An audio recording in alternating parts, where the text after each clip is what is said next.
making this video as a kind of precursor and promotion of a number of dialogues that are going to be taking place this summer. So I'm very excited to let you guys know, those of you who do watch or take part or are interested at all, in the Parmenius Podcast.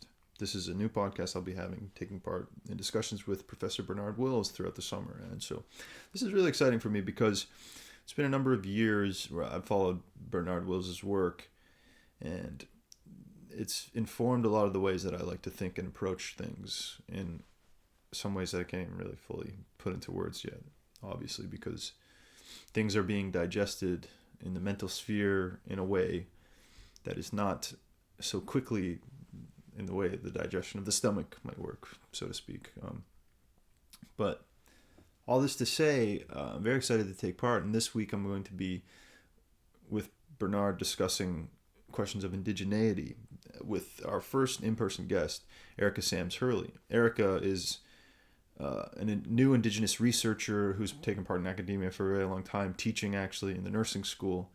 And so we're excited to talk to her about questions of what Bernard Wills calls entanglement, and that she refers to in her own written work as positionality and reflexivity. So how can a research project be reflective of itself in a way that we're trying to engulf in human experience? So often the case, it's the experience, the lived entity that cannot refer to itself in some way. And in particular, in this kind of technomolecular colonization of what is the medical subject, some slab of meat on some table is not necessarily what it is when we refer to a human being.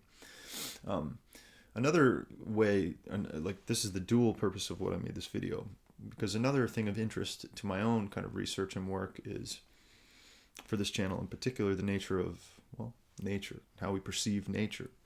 And so, like I've said in many videos from the last summer where I was more active in making videos, that our relationship to nature, and I say this and look out my window here at a tree, our relationship to nature is an ongoing question. And so it's a question as our planetary consciousness is in dire need of changing through the ecological crisis.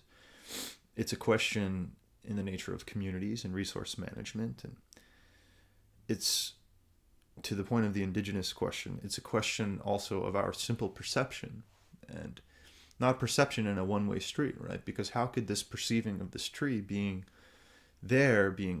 simply this imposition of the kind of Western category of rationality, like I am looking, therefore it is, and this reasonable tautology of like my mind allows it to be so. This kind of, frankly, very interesting, but almost sheer failure of the imagination in the idealist framework in some sense. And I don't mean to be overly critical of any framework, because it's all very interesting to think about and read. But there's something lost when we think that the categorization of the tree itself or you or anything is some kind of simple, understandable category that isn't to be taken out and to be excavated out and to be understood in a more deep way that we truly understand it now. And so this will play into our relationships. How does this relate to what we were just speaking about?